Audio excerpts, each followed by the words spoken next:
Hello everyone, welcome to CBL.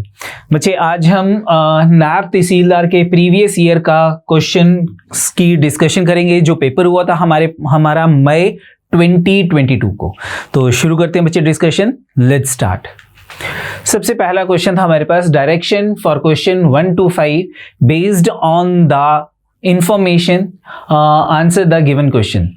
In a one-day workshop, the following 5 researchers are visited G, H, J, K and L. Each of the researcher will deliver a lecture of 1 hour. The 5 lecturers need to be scheduled in 5 consecutive hours. The schedule for the lecturers is also constrained by the following condition. सबसे पहली condition क्या है, हमारे पास 5 consecutive hours में जो है इन्होंने lectures दिए हैं। सबसे पहला पॉइंट क्या कहता है, H cannot deliver a lecture in any of the first 3 hours, यानी कि पहले 3 hours जो है उसमें H जो है वो अपना लेक्चर डिलीवर नहीं कर रहा, यानी कि H जो है या तो वो 4th आवर में अपना लेक्चर डिलीवर करेगा या 5th आवर में, तो आइदर इन 4th आवर या 5th आवर में। सेकंड क्या कहता है, L must take the lecture in any of the hour before the lecture of H, यानी कि L जो है वो H के लेक्चर से पहले अपना लेक्चर देगा। L must take the lecture in any of the hours before the lecture of H. H का लेक्चर अगर 4th है तो ये 1, 2, 3 में से कोई भी हो सकता है। अगर H जो है वो 5th लेक्चर ले रहा है तो L का लेक्चर जो है वो 1, 2, 3, 4 में से कोई भी हो सकता है। उसके बाद J must take the lecture in any of the hour before the lecture G, before lecture G, तो H का लेक्चर जो है that is before G। उसके बाद G must take the lecture in any of the hour before the lecture of K, तो G का जो लेक्चर है that is before the lecture of K। मुझे इन तीनों का ऑर्डर दे रखा है कि सबसे पहले J का लेक्चर होगा, फिर G का होगा और G का जो लेक्चर है वो K से पहले होगा। अब ये फर्स्ट भी हो सकता है, सेकंड भी हो सकता है, ठीक है, it depend according to condition. चलो, तो ये हमारे पास जो थी ये कंडीशन है, ये पॉइंट्स हैं। एक पॉइंट हमारे पास ये है, एक हमारे पास पॉइंट ये है और एक पॉइंट हमारे पास ये है कि H का लेक्चर या तो 4th होगा या 5th होगा। क्वेश्चन देखते हैं बच्चे। सबसे पहला question, which of the following can be the order from 1st to 5th in which the researcher deliver their lectures। तो मेरे पास पहली कंडीशन थी कि H का लेक्चर जो है या तो 4th होगा या 5th होगा। सेकंड कंडीशन क्या थी, L का लेक्चर H से पहले होगा, L का लेक्चर H से पहले होगा, second condition. And third condition क्या थी, J, G एंड K इस ऑर्डर में इनके लेक्चर होंगे, J, G and then K। अब मैं ऑप्शन चेक करता हूं, मेरे पास फर्स्ट ऑप्शन कहती है G, K, L, H, J, यानी कि जो हमारे पास K के बाद J का लेक्चर आ रहा है, लेकिन हमारे पास जो K से पहले J का लेक्चर होना चाहिए। First is the wrong option. Second check करते हैं, J, G, K, J, G, K बिल्कुल ठीक है। उसके बाद हमारे पास क्या है, H एंड L, तो उसके बाद हमारे पास लेक्चर है H का फिर L का, लेकिन मुझे यहाँ पे क्या गिवन था कि L का लेक्चर H से पहले होगा, तो यहाँ पे H का लेक्चर पहले है L से। This is also the wrong answer. C option देखते हैं, G, J, K, L, H, तो सॉरी G नहीं है, J है, J, G, K, L and H बिल्कुल ठीक है। तो सी ऑप्शन में जो भी मेरे पास लेक्चरर्स के ऑर्डर दे रखे हैं वो सेटिस्फाई कर रहे हैं क्वेश्चन की कंडीशन को, तो दैट इज योर आंसर। तो C option is the answer. अगर मैं डी को भी चेक करता हूं तो J, K, G, तो ये गलत हो गया। G का लेक्चर K से पहले होना चाहिए था, ये रॉन्ग है। तो out of 4 option only 1 option is correct, that is C option. Next देखते हैं second question, if K deliver the lecture in the 4th hour, अगर K का लेक्चर जो है वो 4th है, K का लेक्चर 4th है, तो 5th नंबर पे जो लेक्चर होगा वो H का होगा। अगर 4th नंबर पे लेक्चर के का है तो फिफ्थ पे किसका होगा, एच का होगा, क्योंकि एच का लेक्चर या तो फोर्थ होगा या फिफ्थ होगा। फर्स्ट 3 आवर्स में एच का लेक्चर नहीं था। तो हमारे पास यहाँ पे क्वेश्चन है K deliver the lecture in the fourth hour, then which of the following must be true. A option क्या कहती है, G deliver the lecture in the third hour, H deliver the lecture in the fifth hour. Yes, ये must true है, तो B option is must true, क्योंकि H का lecture हमारे पास फिफ्थ होगा। नेक्स्ट देखते हैं, next question, if J does not deliver lecture in the first our. चलो ठीक है, अगर जे जो है वो फर्स्ट आवर में लेक्चर नहीं दे रहा है, then which of the following must be true. तो हमारे पास था कि अगर जे फर्स्ट लेक्चर नहीं दे रहा तो जे से पहले कौन आ सकता है। देखो एच का ये तो फोर्थ लेक्चर होगा या फिफ्थ लेक्चर होगा, तो सबसे जे से पहले जो है वो एल जा सकता है, तो एल का लेक्चर जो है वो फर्स्ट हो सकता है in this condition. Now next question, if J does not deliver the lecture in the first hour, then which of the following must be true. तो फिर से अगर हम यहां ड्रॉ कर लेते हैं कि एच जो है उसका लेक्चर फोर्थ या फिफ्थ होगा, और उसके बाद हमारे पास क्या था, एल इज बिफोर एच, यही था, L is before H, J G and K, J G and के, ये ऑर्डर है मेरे पास। ये अब मेरे पास यहाँ पे 1 2 3 4 5 मुझे दे रखा है कि J does not deliver the lecture in the first hour, यानी कि फर्स्ट आवर में जे नहीं है। तो फर्स्ट आवर में कौन हो सकता है, देखो जी और के तो हो नहीं सकते, एच जो है वो भी नहीं हो सकता, तो 1 2 3 4 चले गए, एक ही रिमेनिंग रह गया, दैट इज एल। तो एल का हमारे पास यहां पे आ जाएगा, ठीक है, एल हमारे पास यहां आ गया। अब सेकंड प्लेस पे किसका कौन होगा, सेकंड प्लेस पे, सेकंड प्लेस पे अगर एल सबसे पहले आ गया बच्चे, तो मेरे पास सेकंड प्लेस पे जे होगा, थर्ड प्लेस पे एल आ गया, जे आ गया, थर्ड प्लेस पे हमारे पास जी होगा, ठीक है, फोर्थ प्लेस पे मेरे पास के होगा और यहाँ एच होगा, या फिर फोर्थ प्लेस पे यहाँ एच हो सकता है, यहाँ के हो सकता है, क्योंकि एच की प्लेस जो है आइदर फिफ्थ और आइदर फोर्थ यही होगी, और बाकी हमारे पास सेम पोजीशंस पे होंगे। तो अब इसने क्वेश्चन में क्या पूछा था कि then which of the following must be true, इनमें से मस्ट ट्रू क्या है। सबसे पहले G does not deliver the lecture on the third hour, बिल्कुल गलत है, जी थर्ड आवर में डिलीवर कर रहा है, स्टेटमेंट नंबर जो ए है वो रॉन्ग होगी। H does not deliver the lecture in the fourth hour, H कह रहा है फोर्थ आवर में डिलीवर नहीं कर सकता, कर सकता है, ये भी रॉन्ग होगी। C J deliver the lecture in the second hour, J जो है वो सेकेंड आवर में अपना लेक्चर डिलीवर कर रहा है, बिल्कुल करेक्ट है। And K does not deliver the lecture in the fifth hour, K fifth hour में डिलीवर नहीं कर सकता, ये भी गलत है, के फिफ्थ आवर में अपना लेक्चर डिलीवर कर सकता है। तो out of the 4 option 3 wrong होगी, एक ही ऑप्शन रिमेनिंग है, दैट इज सी। तो सी ऑप्शन बच्चे हमारा आंसर है, ठीक है। नेक्स्ट देखते हैं, नेक्स्ट है H does not deliver the fifth lecture, then which of the following must be true। अगर H जो है वो फिफ्थ लेक्चर नहीं डिलीवर कर रहा तो H अपना फोर्थ लेक्चर डिलीवर कर रहा होगा, ये H की पोजीशन आ गई, ठीक है। अब अगर ये H की पोजीशन है तो मेरे पास लास्ट पोजीशन पे कौन हो सकता है, देखो L जो है वो H से पहले ही आएगा, यानी कि इन तीनों में से एक पोजीशन तो L की है। रिमेनिंग अगर मैं इसको कंसिडर करता हूं तो मेरे पास जो है G और J की इनमें से कोई एक पोजीशन होगी, J की या G की, ठीक है, और मेरे पास ये पोजीशन K की डिफाइन हो जाएगी, ठीक है। चलो क्वेश्चन क्या था, then which of the following must be true, मुझे मस्ट बी ट्रू निकालना है। ऑप्शन ए क्या कहती है, G deliver the second lecture, क्या जी सेकेंड लेक्चर डिलीवर करेगा। अगर मैं यहाँ पे J कंसीडर कर लेता हूं, यहाँ G कंसीडर कर लेता हूं, ये सेकेंड केस, मैं यहाँ पे J कंसीडर कर लेता हूं तो G यहाँ आ जाएगा, ठीक है, यहाँ L आ जाएगा। तो ए ऑप्शन जो है वो मस्ट ट्रू नहीं है मेरे पास। Second, J deliver the first lecture, जरूरी नहीं है, J सेकेंड लेक्चर भी डिलीवर कर सकता है, तो बी ऑप्शन भी मस्ट ट्रू नहीं है। C option, L deliver the fifth lecture, L fifth lecture जो है वो नहीं हो सकता, ये भी मेरे पास रॉन्ग है। K deliver the fifth lecture, जो के है वो फिफ्थ लेक्चर डिलीवर करेगा, बिल्कुल करेक्ट है, तो ये जो डी है ये मेरे पास मस्ट ट्रू ऑप्शन होगी, ठीक है बच्चे। नेक्स्ट देखते हैं,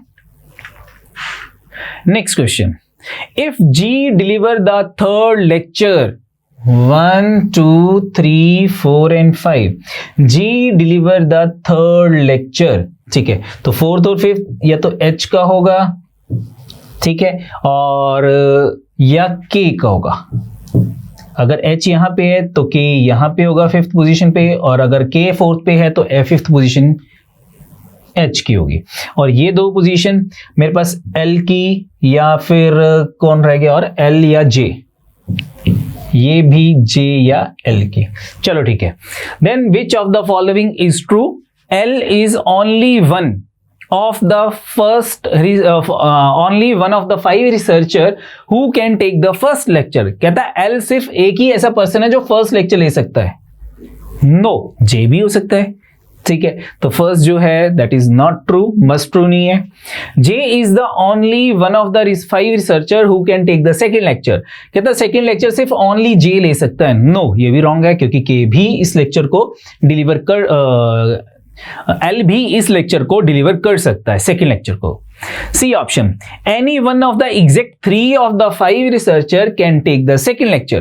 कह रहा है इसने कहा कि जो सेकेंड लेक्चर है वो 5 में से कोई भी 3 रिसर्चर जो हैं वो डिलीवर कर सकते हैं। नो, सेकेंड लेक्चर को ओनली 2 ही डिलीवर कर सकते हैं, दैट इज आइदर जे और L. Fourth option, either one of the exactly 2 of the 5 researcher can take the 5th lecture। Yes, बिल्कुल करेक्ट है। जो 5th लेक्चर है वो आउट ऑफ 5 2 रिसर्चर जो हैं वो डिलीवर कर सकते हैं। कौन कौन से, आइदर के और एच।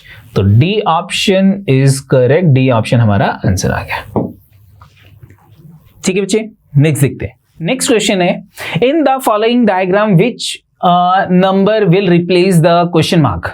एक डायग्राम बना हुआ है मेरे पास, कोई भी पिक्चर हो सकती है, उसमें कुछ भी मिसिंग हो सकता है, नंबर मिसिंग हो सकता है, अल्फाबेट भी गिवन हो सकते हैं, उनमें से कोई एक अल्फाबेट मिसिंग हो सकता है या फिर कोई और कैरेक्टर मिसिंग हो सकता है। मुझे ये बताना है कि क्वेश्चन मार्क की जगह इन 4 ऑप्शन में से कौन सी ऑप्शन आएगी।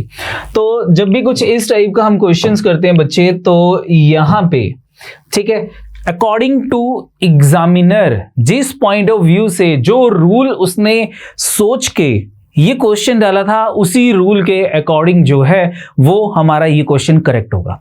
मान लो मैंने यहां पे कोई और रूल अप्लाई कर लिया, जिस रूल की वजह से मेरी कोई एक ऑप्शन यहां मैच कर गई, ठीक है, तो मेरे वो ऑप्शन करेक्ट नहीं हो सकती। ठीक है, मेरी वही रूल के अकॉर्डिंग ऑप्शन करेक्ट होगी जिस रूल के अकॉर्डिंग एग्जामिनर ने ये क्वेश्चन डाला था। ठीक है, चलो अगर मैं कहता हूं कि ये 15 है, ये 25 है, मैं इन दोनों के डिफरेंस की बात करता हूं तो मेरे पास 9 आ जाता है, 9। ठीक है, और अगर मैं 24 और 35 इन दोनों के डिफरेंस की बात करता हूं तो मेरे पास 11 आ जाता है। ठीक है, तो अकॉर्डिंग टू दिस ये 9 है, अगला डिफरेंस 11 है। मैं कहता हूं अगला डिफरेंस 13 का होना चाहिए। तो 35 में अगर मैं 13 ऐड करता हूं तो मेरे पास आ जाएगा 48 आ जाएगा, 48। ठीक है, तो 48 that is given in the option D, तो डी ऑप्शन मेरा आंसर आ गया। नेक्स्ट देखते हैं। Next question, the height of A right angle triangle is increased by 20%। Height जो है वो 20% से इंक्रीज हो रही है, and the base is decreased bye 10%, और जो ट्रायंगल का बेस है that is decreased bye 10%। The change in area, area में चेंज पूछा हुआ है। ठीक है, ये परसेंटेज का क्वेश्चन है, यहां पे हमने नेट इफेक्ट अप्लाई करेंगे। ठीक है, क्योंकि एरिया किसके इक्वल होता है, प्रोडक्ट ऑफ लेंथ, ये क्या कहते हैं, height and base, half into base into height. Half जो है दैट इज कांस्टेंट, कोई इफेक्ट नहीं करेगी। तो नेट इफेक्ट में क्या होता था, एक हमारे पास है plus X plus Y plus X into Y divided by 100। Positive आता है तो परसेंटेज इंक्रीज होगा, नेगेटिव आएगा तो परसेंटेज डिक्रीज होगा। अब यहां पे मेरे पास 20% इंक्रीज है, तो x की वैल्यू में प्लस 20 ले लूंगा, इंक्रीज मतलब पॉजिटिव, और जो हमारा बेस है वो डिक्रीज हो रहा है 10% से, तो y की वैल्यू हम -10 ले लेंगे, डिक्रीज के लिए नेगेटिव लेते हैं, प्लस 20 इंटू -10 डिवाइडेड बाय 100। 0 से 0, 0 से 0, 20 माइनस 10 ये 10 आ गया, और ये 2 इंटू 1 ये -2 आ गया, that is equal to 8। 8% positive है तो इंक्रीज है, तो area of triangle increase by 8% and 8% is given in option C. तो बच्चे सी ऑप्शन हमारा आंसर आ गया। नेक्स्ट देखते हैं। नेक्स्ट क्वेश्चन है, a watch slow by 3 second in 4 minutes, यानी कि 4 मिनट्स में ये जो वॉच है ये 3 मिनट स्लो हो जाती है, यानी कि इसमें 3 सेकेंड्स कम टाइम आ जाता है 4 मिनट्स में। आगे क्या गया है, if the clock show the right time at 8 AM, यानी कि मॉर्निंग 8 AM पे ये करेक्ट टाइम शो कर रही है, then what time will it show at 11 PM on the same day. तो मॉर्निंग 8 AM से 11 PM तक टोटल हमारे पास कितने आवर हो जाते हैं, 8 to 8 12 हो गए, 8 से 11 3 घंटे और हो गए, तो 12 3 15, यानी कि 15 आवर्स में ये जो हमारी गलत घड़ी है ये कितना टाइम लूज करेगी। ठीक है, लूज ही करेगी क्योंकि 3 मिनट स्लो है। तो मेरे पास जो टाइम होगा ये क्या कहते हैं, इवनिंग 11 PM की बात कर रहे हैं, इसमें जो टाइम होगा that is less than 11 PM होगा। ठीक है, तो यहां तक कि अगर मैं ऑप्शन चेक करता हूं लेस देन 11 PM, ये ऑप्शन तो मेरी गलत है क्योंकि ये 11 से ज्यादा टाइम है। ठीक है, कैसे करेंगे, अगर मेरी करेक्ट वॉच 4 मिनट मूव करती है, करेक्ट वॉच, तो मेरी जो गलत घड़ी है वो 5 सेकेंड लूज कर रही है, तो उसमें कितना टाइम होगा, 3 मिनट 57 सेकेंड्स होंगे। ये 3 मिनट 57 सेकेंड्स होंगे। ठीक है, अगर करेक्ट वॉच 4 मिनट मूव करती है और जो ये गलत घड़ी है वो 3 मिनट 57 सेकेंड मूव करेगी। तो यहां पे 57 सेकेंड्स है, इसको हम मिनट्स में कन्वर्ट कर लेते हैं। ये मेरे पास आ जाएगा 357 डिवाइडेड बाय 60, ये आ गया। ठीक है, आप कटिंग भी कर सकते हो, या आप कटिंग हम बाद में कर लेते हैं। 3 पे कटिंग हो जाएगी, ये मेरे पास आ जाएगा 19, ये मेरे पास आ जाएगा 20, और 20 इंटू 360 में 19 ऐड करते हैं तो ये आ जाएगा 79/20 मिनट्स, ये आ गया। ठीक है, चलो नेक्स्ट देखते हैं। अब 1 मिनट में कितना टाइम शो करेगी ये गलत घड़ी, 79 divided by 20 into 4 and 15 hours, morning 8 AM to 11 PM तक टोटल 15 आवर्स होते हैं। 15 आवर्स में ये कितना टाइम शो करेगी, तो दैट इज 79, यानी कि अगर करेक्ट वॉच हमारी 15 आवर्स मूव करती है तो ये जो गलत घड़ी है वो कितना टाइम मूव करेगी। तो 20 इसमें हम 15 से मल्टीप्लाई कर लेते हैं, कटिंग करते हैं, 5 3 का 5 4 का 79 को 3 से मल्टीप्लाई करते हैं तो ये 240 minus 3 is 237 divided by 4 into 4 16, ये आ गया। तो डिवाइड करते हैं, 16 1 का 16 और ये आ गया मेरे पास 77, और 16 4 का 64, तो 14 आवर्स 64, और रिमेनिंग कितना रह गया 13/16 मिनट, 13/16 आवर्स। 14 आवर्स 13/16 आवर्स, इसको मिनट्स में कन्वर्ट करने के लिए मैं मल्टीप्लाई बाय 60 कर लेता हूं तो ये मिनट्स में आ जाएगा। तो 14 आवर्स का वही मतलब है कि 15 आवर्स मीन कि मॉर्निंग 8 AM के बाद अगर मैं 15 आवर्स काउंट करता हूं तो ये 11 PM हो जाएंगे। तो 8 AM के बाद अगर मैं 14 आवर्स ऐड करता हूं तो ये 10 PM के नियर अबाउट आ जाएगा। इसको सॉल्व करते हैं, 4 पे कटिंग, 4 15 का 4 4 का, 13 को 15 से मल्टीप्लाई करते हैं, 13 5 65 6 13 6 1 13 प्लस 6 19 डिवाइड बाय 4, तो ये 4 4 का 16, 35 4 8 का 32, 3/4 मिनट आ गया। It mean 14 hours 48 minutes. अगर मैं ऑप्शन चेक करता हूं तो मेरे पास अभी भी 2 ऑप्शंस हैं, ये ऑप्शन आंसर नहीं हो सकता। अब ये जो 3/4 मिनट रह गया इसको मैं सेकंड्स में कन्वर्ट करता हूं, तो सेकंड में कन्वर्ट करने के लिए मैं अगेन इसको 60 से मल्टीप्लाई करूंगा। तो 4 15 का 15 इंटू 3 45 सेकेंड्स, तो इट मीन 10 48 14 आवर्स 8 AM के बाद 14 hours 48 minutes and 45 seconds move करेंगे ये। तो अगर मैं 8 AM के बाद ये टाइम ऐड करता हूं तो मेरे पास टाइम आ जाएगा 10:48 45 सेकेंड्स। तो 10:48 45 second that is given in B option, that is my answer. Next देखते हैं। नेक्स्ट क्वेश्चन है, 3 friends Raj, Sameer and Vijay are standing in a Q.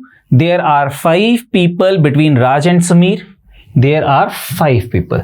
ठीक है, उसके बाद किसके बीच में? राज एंड समीर के बीच में 5 पीपल है and 8 people between Sameer and Vijay. Sameer and Vijay के बीच में 8 पीपल्स है। चलो ठीक है, and if there are 3 people ahead of Vijay, ahead of Vijay, ये विजय है, इससे पहले टोटल 3 पर्सन है।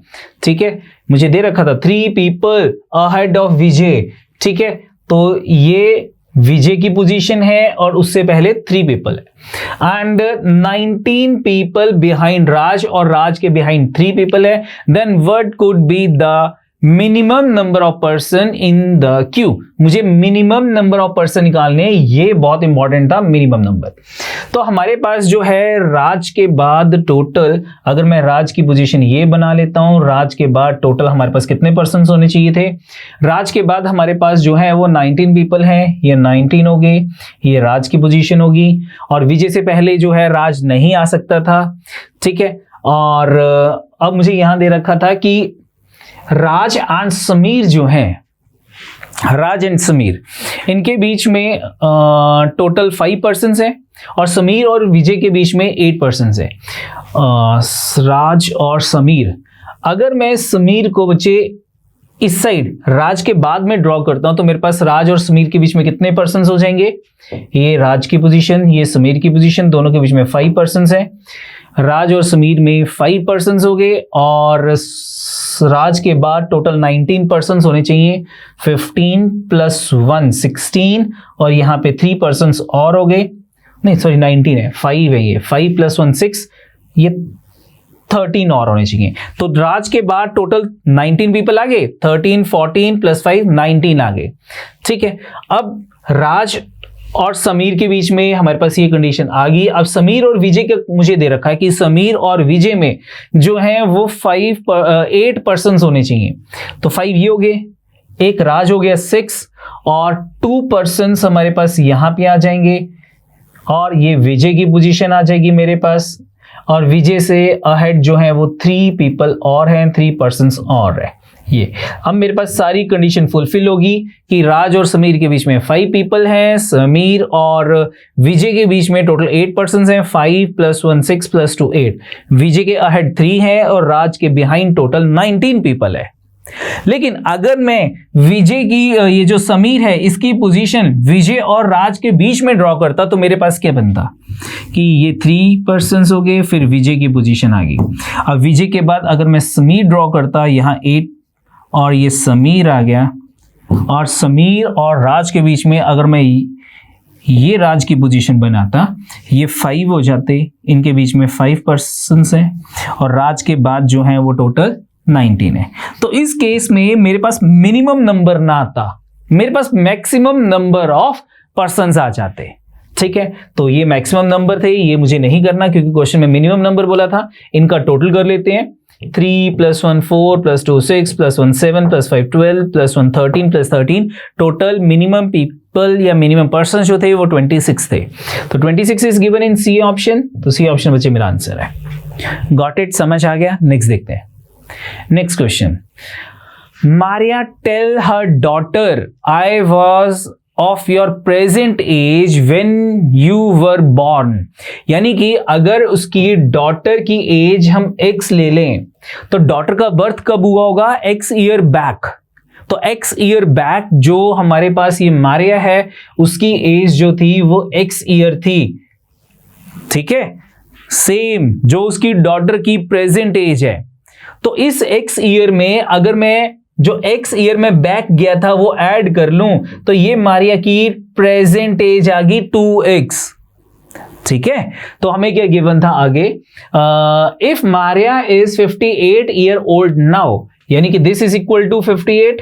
What is the value of x? The value of x is 29. यानी कि उसकी डॉटर की जो प्रेजेंट एज है वो 29 ईयर है. Then what was the age of her daughter 10 year back? तो ये प्रेजेंट एज ऑफ डॉटर है, 10 ईयर बैक जाना है, इसमें से 10 माइनस कर लो, मेरे पास आ जाएगा 19 ईयर्स. तो 19 years is given in option B. तो बच्चे बी ऑप्शन मेरा आंसर आ गया. ठीक है, नेक्स्ट देखते हैं. Next question, direction for question number 11 to 14. In a group of 200 people, 75% can play cricket or football, but not hockey. चलो ठीक है, ये क्रिकेट ड्रॉ कर लेते हैं. क्रिकेट और क्या गिव थी मेरे पास, और फुटबॉल. ये फुटबॉल हो गया, ठीक है, बट नॉट हॉकी. तो ये अभी हम ये हॉकी का सर्कल ड्रॉ कर लिया. ठीक है, तो 75% वो थे जो क्रिकेट भी खेल रहे हैं या हॉकी खेलते हैं बट फुटबॉल नहीं, सॉरी क्रिकेट या फुटबॉल खेलते हैं बट नॉट हॉकी. यानी कि वो इस सर्कल के बीच में नहीं आते, या तो वो यहां पे होंगे या यहां पे या यहां पे. नेक्स्ट क्या कहें, 65% कैन प्ले हॉकी और football but not cricket. 20% can play both football and hockey. 20% जो है वो दोनों गेम्स फुटबॉल एंड हॉकी, यानी कि वो इस पोर्शन में है जो कि हॉकी एंड फुटबॉल में कॉमन है. 20%. 15% can play both cricket and football. तो क्रिकेट एंड फुटबॉल यहां पे मेरे पास टोटल 15 है, इधर मैं 15 लिख रहा हूं, और यहां पे मेरे पास 20 थे. 20 मींस कि इन दोनों ब्लॉक्स में 20 है, इन दोनों ब्लॉक्स में 15 है. 15% can 15% can play both cricket and football, ये हो गया. 15% can play both hockey and cricket. ये भी टोटल 15 है, ये भी मैंने बाहर 15 लिख दिया. ठीक है, 50% can play hockey and 5% can play all the 3 games. ये 5% आ गई. और 50% कौन थे, 50% कैन प्ले हॉकी. तो हॉकी के टोटल पर्सन्स मेरे पास 50 है. ठीक है, इन दोनों का टोटल, फुटबॉल एंड हॉकी का टोटल 20 था, यहां 5 आ गया, यहां 15 आ जाएगा. मेरे पास क्रिकेट और हॉकी दोनों का टोटल 15 था, ये 5 है, यहां 10 आ जाएगा. Same as it is, football and cricket का टोटल 15 था, यहां 5 है, यहां भी 10 आ जाएगा. हॉकी का टोटल था मेरे पास 50, यहां रिमेनिंग रह जाएगा. 15 + 5 20 + 10 30. 50 में से 30 माइनस करते हैं, ये 20 आ गया. ठीक है, और क्या गिवन था मुझको, स्टार्टिंग में मुझे गिवन था कि 75% कैन प्ले क्रिकेट और फुटबॉल. यानी कि ये x + 10 + y. ठीक है, x + 10 + y, but not hockey दे रखा था, तो इन तीनों को टोटल 75 है. 75 में से 10 माइनस करते हैं, तो x + y का टोटल मेरे पास 65 आ जाएगा. उसके बाद आगे क्या गिवन था, 65% कैन प्ले हॉकी और फुटबॉल. हॉकी का सर्कल, फुटबॉल का सर्कल, बट नॉट क्रिकेट. तो ये सर्कल माइनस हो जाएगा, मेरे पास आ जाएगा y + 15 + 20 = 65. तो y + 15 और 20 का टोटल किया 35 आ गया, = 65. तो यहां से y की वैल्यू आ जाएगी, y = 30. हमारे y की वैल्यू कितनी आ गई, 30 आ गई. तो ये हमारे पास 30 हो गया. और y की वैल्यू अगर मैं 30 पुट करता हूं तो x की वैल्यू x + y 65 था, y की वैल्यू 30 पुट कर ली, तो मेरे पास जो है x की वैल्यू 35 आ गई. ये पूरा का पूरा सर्कल, हम पूरा का पूरा क्वेश्चन हमने ब्रेक कर दिया. सभी वैल्यूज मेरे पास कैलकुलेट होगी. नाउ क्वेश्चन देखते हैं, क्वेश्चन नंबर 11 to 14. सबसे पहले 11th number question, how many person can play exactly 1 game. तो एग्जैक्टली 1 गेम कौन कौन थे, ये only cricket, only football, only hockey. तो 35 + 30 हो गया 65. 65 में अगर मैं 20 ऐड करता हूं तो मेरे पास 85 आ जाएगा. 85 is given in option A. तो बच्चे ए ऑप्शन आंसर आ गया. How many person do not play any game. और डू नॉट प्ले वाले कितने हैं, हमारे पास टोटल पर्सन 200 थे, सर्कल के अंदर का टोटल कर लेते हैं, 200 में से माइनस करते हैं, वो पर्सन आ जाएंगे जो कोई भी गेम प्ले नहीं कर रहे हैं। तो सबसे पहले हॉकी के सर्कल का टोटल 50 था, ये तो हो गया 50, ये 10 ऐड किया 60 हो गया, 60 में 30 ऐड किया 90 हो गया, 90 में 35 ऐड करते हैं तो मेरे पास आ जाएगा 90 प्लस 35 इज इक्वल टू 125। तो इस पूरे सर्कल का टोटल मेरे पास 125 आ गया। ठीक है,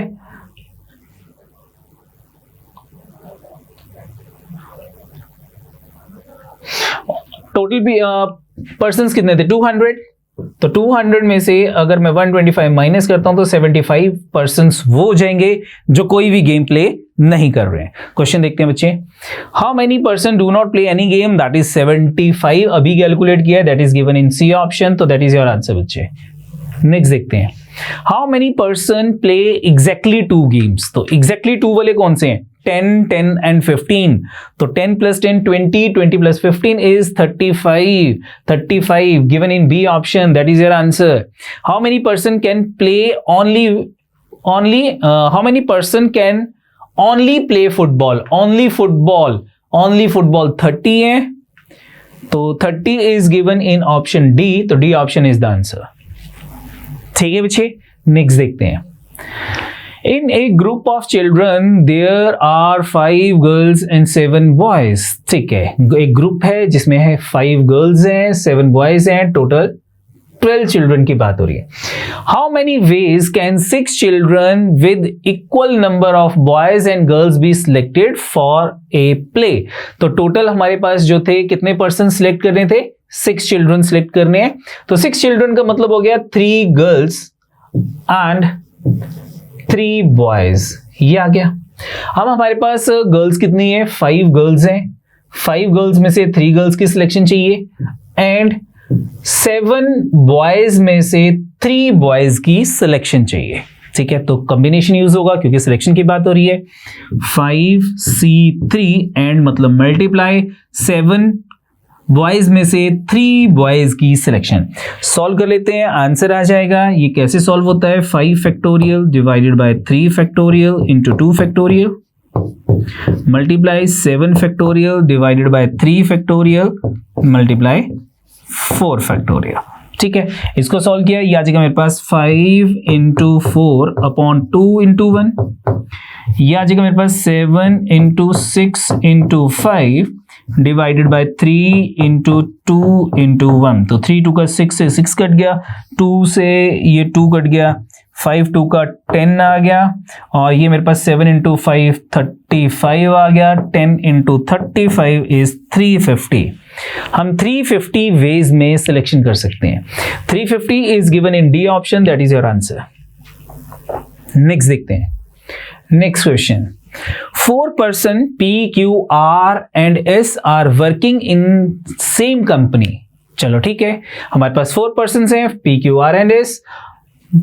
The sum of the incomes of P and Q, कि जो P and Q की इनकम का सम है, sum is more than that of R and S together. इन दोनों की इनकम का जो सम है वो R and S की इनकम के सम से ज्यादा है। The sum of the income of P and R, अगर मैं P and R की इनकम का सम करूं, the sum of the income of P and R is the same as that of the sum of income of Q and S। तो Q and S की income का सम और P and R की income का सम same है, तो ये equal कर दिया। Next, moreover P earn half as much as the sum of income of Q and S, यानी कि Q and S की जो इनकम है, the sum of incomes of Q and S, इन दोनों की इनकम का सम अगर मैं उसका हाफ कर दूं, half as much as half कर दूं, तो that is the income of P, वो P की इनकम आ जाएगी। Which one of the following person has the highest income, मुझे ये बताना है किसकी इन सब में से हाईएस्ट इनकम है। अब मेरे पास यहाँ पे क्या है, देखो यहाँ पे मेरे पास है कि P is equal to Q plus S upon 2। अगर मैं 2 को इधर मल्टीप्लाई कर देता हूं तो मेरे पास आ जाएगा 2P is equal to Q plus S. तो क्यू प्लस एस जो है that is equal to 2P के इक्वल है। तो क्यू प्लस एस की वैल्यू मैं यहां पे 2P पुट कर देता हूं। 2P is equal to P plus R. P उधर जाके माइनस हो गया तो R और P की इनकम जो है ये इक्वल होगी। मुझे क्या निकालना था, which one of the following person has the highest income, सबसे ज्यादा इनकम किसकी है। लेकिन आर और पी की इनकम तो सेम है, R is equal to P. Option देखता हूं तो यहां पे मेरे पास पी क्यू आर एस है, हाईएस्ट निकालनी है। आर और पी की तो हाईएस्ट हो नहीं सकती क्योंकि 2 पर्संस की अगर हाईएस्ट होती तो ऑप्शन में मुझे गिवन होता। ठीक है, तो 2 ऑप्शन तो मेरी कट गई, आर एंड पी। आर भी हाईएस्ट नहीं है, पी भी हाईएस्ट नहीं है। तो अब अगर मैं R is equal to P, इन दोनों की इनकम इक्वल है, इस इक्वेशन को हम पिक करते हैं कि R और P की इनकम इक्वल है, तो ये इक्वल वैल्यू बोथ साइड से हमने कट कर दी। मेरे पास क्या रह गया कि Q is greater than S, यानी कि Q की इनकम S से ग्रेटर है। तो सबसे हाईएस्ट इनकम किसकी है, S की हो नहीं सकती। 4 में से 3 ऑप्शन एलिमिनेट हो गए, एक ही ऑप्शन रिमेनिंग रहेगी, that is B option. Q की इनकम सबसे हाईएस्ट है तो B option is my answer. Next देखते हैं, next question. A student is practicing some maths problem. In the first hour he solve 3 problem. पहले घंटे में उसने 3 प्रॉब्लम सॉल्व की। In the second hour he solve 5 problem. Second hour में उसने 5 problem solve की, फर्स्ट आवर में 3 की थी। In the third hour he solve 7 problems. Third hour में उसने 7 प्रॉब्लम्स को सॉल्व किया, and so on. What is the total number of problem solve by him in 10 hours. 10 घंटे में, इन 10 आवर्स का मतलब ये नहीं है कि 10th आवर में उसने कितने सॉल्व किए हैं। ठीक है, मुझे क्या दे रखा था कि फर्स्ट आवर में उसने इतनी सॉल्व किए हैं and 3 problem in the first our, sorry क्या दे रखा था, इन the first hour he solve 3 problem. पहले घंटे में 3 प्रॉब्लम्स की थी, सेकेंड आवर में 5 प्रॉब्लम सॉल्व की हैं। ठीक है, एंड सो ऑन। तो अगर आप यहां देखोगे कि मेरे पास जो डिफरेंस है वो 2 का डिफरेंस चल रहा है। 3 उसमें 5 आ गया, 7 आ गया, फिर नेक्स्ट 9 हो जाएगा, 11 हो जाएगा, एंड सो ऑन। ठीक है, तो इसमें हमारे पास मुझे इन सब का सम चाहिए। 3 + 5 + 7 + 9 + dash dash dash, total terms मेरे पास 10 टर्म्स है। अगर फार्मूला आता है डायरेक्ट फार्मूला लगा लो, फार्मूला नहीं आता आप इन सबको प्लस कर लो। ठीक है, तो प्लस कैसे कर लेते हैं, मैं यहाँ फार्मूला लगा रहा हूँ, यहाँ पे मेरे पास जो डिफरेंस है टर्म्स के बीच में वो सेम है। ठीक है, तो अगर मेरे पास डिफरेंस सेम होता है तो हमारे पास क्या फार्मूला होता है, टोटल टर्म्स। टोटल टर्म्स मेरे पास कितनी है, 10 टर्म्स है। 10 क्योंकि 10 आवर्स का निकालना है मुझको, तो 10 divided by 2, total terms divided by 2 into 2a plus n-1, n number of terms, 10 - 1 into common difference, that is 2. This is, तो ये कितना हो गया, 3 × 2 = 6 हो गया, प्लस 9 × 2 = 18 हो गया, 18 + 6 24 हो गया, 24 को 5 से मल्टीप्लाई कर लेते हैं, 120 आ जाएगा। 10/2 5 हो गया, तो 5 × 24 120। तो मेरे पास इन 10 टर्म्स का जो सम है वो 120 आ गया। ठीक है, 120 is given in B option, तो B option is the answer. Formula नहीं आता बच्चे ऐड कर लो, 10 टर्म्स लिख लो। ठीक है, 3 5 7 9, मैं लिख देता हूं यहाँ पे 3 + 5 + 7 + 9 + 11 + 13 + 15 + 17 + 19, कितनी टर्म्स होगी, एक और आएगी, 1 2 3 4 5 6 7 8 9 + 21, ये आ गया। अब यहाँ पे एक मजेदार चीज बताता हूं, देखो बच्चे, फर्स्ट टर्म 3 है, लास्ट टर्म 21 है, दोनों को प्लस किया 24 आ गया। 5 + 19 करता हूं, इनका सम भी 24 आ जाएगा। 7 + 17 करता हूं, इनका सम भी 24 आ जाएगा। 9 + 15 इनका सम भी 24 है। 11 + 13 इनका सम भी 24 है। तो 24 को 5 टाइम्स प्लस करना है, 24 × 5 दैट इज इक्वल टू 120, तो सम 120 आ गया। ठीक है, नेक्स्ट देखते हैं। हाँ जी बच्चे, क्वेश्चन है हमारे पास, the cost price of an article is 200% more तो 200% मोर का क्या मतलब होता है 3 times this one and that of y and 75% less than that of z। तो 75% लेस का मतलब है बच्चे 0.25 then that of z। The selling price of an article X is 500% more यानी कि 6 times than that of Z। If the profit of the article X is twice that on Y and the twice the loss on Z, what is the ratio of the profit on the article Y to its cost price? ठीक है, तो सबसे पहले हम cost price late कर लेते हैं X, Y and Z। अगर मैं Y की कॉस्ट प्राइस X लेट कर लेता हूं तो जो X है इसकी कॉस्ट प्राइस कितनी हो जाएगी 3 टाइम्स ज्यादा है, तो इसकी कॉस्ट प्राइस मेरे पास आ जाएगी 3x। ठीक है, ये X कैपिटल है, ये X स्मॉल है। अब Z की कॉस्ट प्राइस कितनी है मेरे पास, अगर मैं Z की कॉस्ट प्राइस को कुछ और मान लेता हूं, A मान लेता हूं, तो Z की कॉस्ट प्राइस का कितना 0.25 of A, this is equal to 3x the cost price of article X। तो यहां से मेरे पास A की वैल्यू आ जाएगी 0.25 का मतलब है 1/4, ये 4 इधर जाके मल्टीप्लाई हो जाएगा, A is equal to 4 into 3 12x आ जाएगा, ये 12x आ गया। ये तीनों की कॉस्ट प्राइसेस आ गई मेरे पास X, Y एंड Z की। अब मैं सेलिंग प्राइस की बात करता हूं, अगर मैं Z की सेलिंग प्राइस को Y लेट कर लेता हूं कि जो सेलिंग प्राइस है दैट इज Y, तो हमारे पास इसकी सेलिंग प्राइस कितनी है X की, the selling price of article X is 6 times more than that of Z, तो इसकी सेलिंग प्राइस मेरे पास आ जाएगी 6Y आ जाएगी, ये आ गई मेरे पास सेलिंग प्राइस। प्रॉफिट की बात करते हैं या लॉस की बात करते हैं, प्रॉफिट ऑब्लिक लॉस, तो मुझे X के प्रॉफिट की बात किया कि X को प्रॉफिट हो रहा है that is 6y minus 3x, ये X का प्रॉफिट आ गया। और मुझे यहां पे दे रखा था कि Z को लॉस है, लॉस ऑन Z, तो लॉस क्या होगा 12x माइनस y, ये आ जाएगा मेरे पास Z का लॉस। ठीक है, उसके बाद मुझे दे रखा था if the profit on article X यानी कि this value is twice that on Y, यानी कि ये जो वैल्यू है ये Y के प्रॉफिट से डबल है, तो what is the profit of Y, जो Y का प्रॉफिट है वो इसका हाफ हो जाएगा, इसका हाफ करते हैं तो मेरे पास आ जाएगा 3y upon 2 is 6y upon 2 is 3y। ठीक है, 6y अपॉन 2 इज 3y और minus 3x upon 2 is 3 upon 2x, ये y का प्रॉफिट आ गया, ये y की कॉस्ट प्राइस है। मुझे इन दोनों की रेशो चाहिए।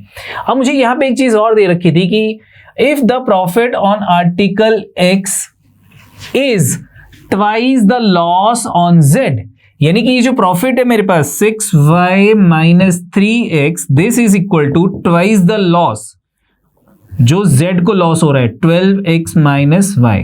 सॉल्व करते हैं, 12 2 का 24x minus 2y is equal to 6y minus 3x, ये 2y इधर आके प्लस हो गया, ये आ गया मेरे पास 8y is equal to 3x उधर जाके प्लस हो गया, तो 24 plus 3 is equal to 27x, ये आ गया। तो अगर मैं यहाँ पे x अपॉन में ले जाता हूं तो मेरे पास आ जाएगा y upon x is equal to 8 उधर चला गया, 27 डिवाइडेड बाय 8, ये y अपॉन x की वैल्यू आ गई।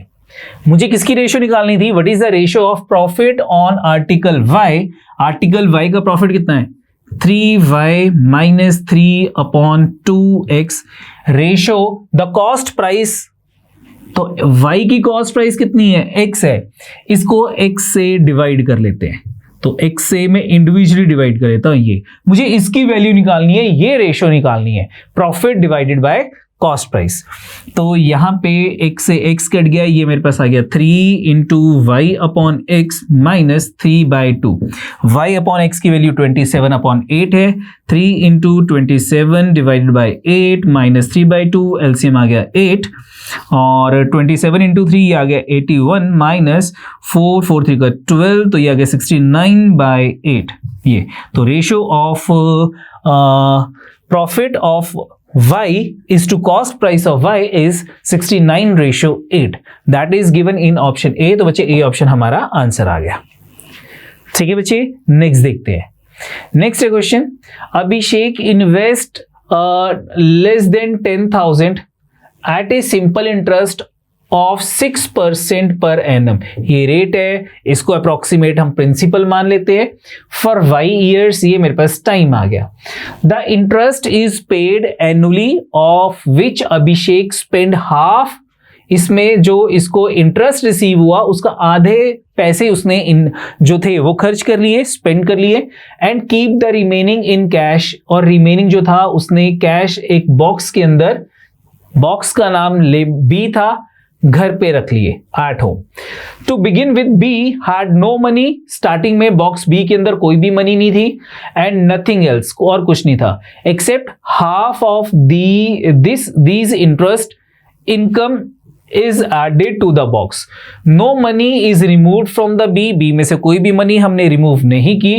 After y years, if the cash in B is less than 2400, तो y years के बाद जो बॉक्स B में जो पैसे थे वो हमारे पास क्या थे, 2400 थे। तो ठीक है, हमने बॉक्स बी के अंदर हाफ मनी जो थी वो सेव जो थी वो हमने रखी थी, हाफ मनी 2400। तो फुल मनी कितनी होगी, फुल इंटरेस्ट कितना हो गया, इसको डबल कर लेते हैं। तो हमारे पास जो इंटरेस्ट वैल्यू है बच्चे दैट इज 4800 आ गई। और ये जो 4800 इंटरेस्ट है, हमारी जो प्रिंसिपल वैल्यू थी वो 10,000 थी। और मैंने किस रेट पे इसको इन्वेस्ट किया था, 6% पे इन्वेस्ट किया था। तो रेट ऑफ इंटरेस्ट है 6%। कितने सालों के लिए किया था मैंने, y ईयर्स के लिए इन्वेस्ट किया था। मुझे क्या निकालना है, वैल्यू ऑफ y निकालनी है। सॉल्व कर लेते हैं, आंसर आ जाएगा। तो time period y is equal to simple interest that is 4800 into 100, interest into 100 divided by principal value into rate of interest. Solve करते हैं, 2 zeros 4 zeros कट होगी, 6 8 का 48, मेरे पास 8 ईयर्स आ गया। तो y की वैल्यू 8 आ गई। तो 8 years is given in C option. तो बच्चे सी ऑप्शन हमारा आंसर आ गया। नेक्स्ट देखते हैं। नेक्स्ट क्वेश्चन है, a rectangular floor of dimension 10 feets into 8 feets. ये लेंथ है, ये ब्रेथ है। इसकी कन्वर्जन भी दे रखी है, इसको इंचीज में। लेंथ है 120 इंचीज, ब्रेथ है 96 inches. Has to be tiled using the same type of square tiles. मुझे रेक्टेंगुलर फ्लोर के अंदर स्क्वायर टाइल्स लगानी है। Square tiles are available in various dimension, 1 inches, 2 inches, 3 inches, 4 inches up to 48 inches. What is the size of the largest square tile that can be used to tile the floor completely without breaking any tile. तो जब भी हमें floor के अंदर square tiles लगानी है और मुझे मैक्सिमम साइज ऑफ टाइल चाहिए स्क्वायर टाइल का, तो इन दैट केस हम लेंथ और ब्रेथ का हाईएस्ट कॉमन फैक्टर कैलकुलेट करते हैं, दैट इज द HCF। तो इन दिस केस सभी ऑप्शंस मुझे जो है वो इंचीज में दे रखी हैं, तो मैं भी जो वैल्यूज हैं वो इंचीज में कंसीडर करता हूं। 120 एंड 96 मुझे इन दोनों का हाईएस्ट कॉमन फैक्टर चाहिए, इनका HCF निकाल लेते हैं। 96 1 का 96 डिफरेंस आ गया 24 का, 24 अब डिवाइजर हो गया, 96 डिविडेंड हो गया, 24 4 का 96 आ गया। मेरे पास जो हाईएस्ट कॉमन फैक्टर है वो 24 आ गया। इट मीन जो हमारी स्क्वायर टाइल्स होगी उसकी जो मैक्सिमम हाई लेंथ होगी स्क्वायर टाइल की that is 24 inches. 24 is given in B option बच्चे, तो बी ऑप्शन मेरा आंसर आ गया। नेक्स्ट देखते हैं। नेक्स्ट है question, the number of leap year from 1801 to 2000। तो 1801 से 1900 ये 100 ईयर्स है। 100 ईयर्स में बच्चे हमारे पास जो है वो 24 लीप ईयर्स होते हैं। सेम एज 1901 से लेके 2000 की अगर मैं बात करता हूं तो यहां भी मेरे पास 24 लीप ईयर्स होने चाहिए थे, बट ये जो मेरे पास 2000 है this is also a leap year. ये लीप ईयर सेंचुरी है तो इसमें 1 ऐड हो जाएगा। तो मेरे पास यहाँ पे 25 लीप ईयर्स हो गए, यहाँ पे 24 लीप ईयर्स हो गए, टोटल मेरे पास 40 9 लीप ईयर्स आ जाएंगे and 49 is given in none of these, D option is your answer. ठीक है बच्चे, नेक्स्ट देखते हैं। Next, race is coded as, race का कोड दे रखा है RACE, इसका कोड है मेरे पास -4, 13, 11 एंड 9, और एक और दे रखा है कॉलम COLUMN, इसका कोड है 11 -1, O का -1 है, देन 2 -7 1 एंड n का है 0। देन मुझे किसका कोड चाहिए, ब्रेक का, ब्रैकेट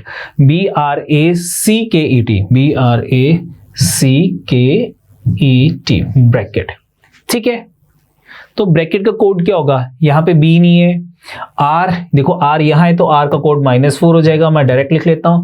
A का कोड 13 हो जाएगा, C का कोड 11 हो जाएगा, और K है नहीं है, E का कोड जो है वो 9 हो जाएगा, और T भी नहीं है।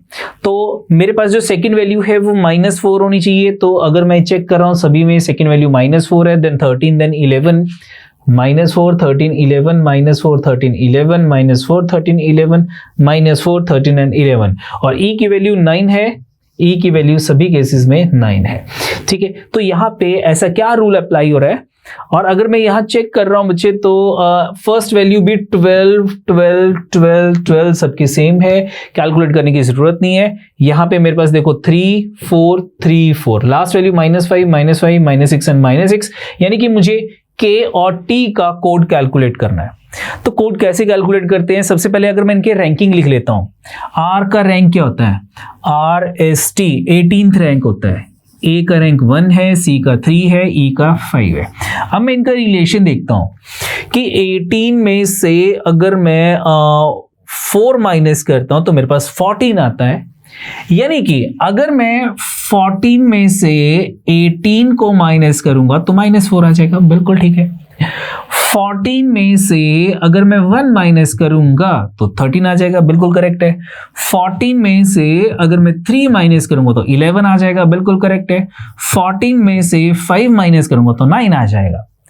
यानी कि जो भी हमारे पास ये लेटर्स दे रखे हैं, इनका जो रैंक है उसके रैंक को हमने 14 में से माइनस करना है। Now what is the rank of K, J के बाद K आता है, इसका रैंक 11 है। 14 में से अगर हम 11 को माइनस करते हैं मेरे पास ये 3 आना चाहिए, और ये T है, इसका रैंक 20 है। 14 में से अगर मैं 20 माइनस करता हूं तो मेरे पास -6 आना चाहिए। ठीक है, तो मेरे पास सबसे लास्ट वैल्यू तो -6 है, ये दोनों ऑप्शन आंसर नहीं है, और मेरे पास ये वैल्यू 3 है तो ये भी ऑप्शन नहीं है। D option is the answer, D option हमारा आंसर है। ठीक है बच्चे, नेक्स्ट देखते हैं। What is the missing number in the following series? ये मुझे मिसिंग नंबर निकालना है। First number 7, 22, 44, question mark and 158।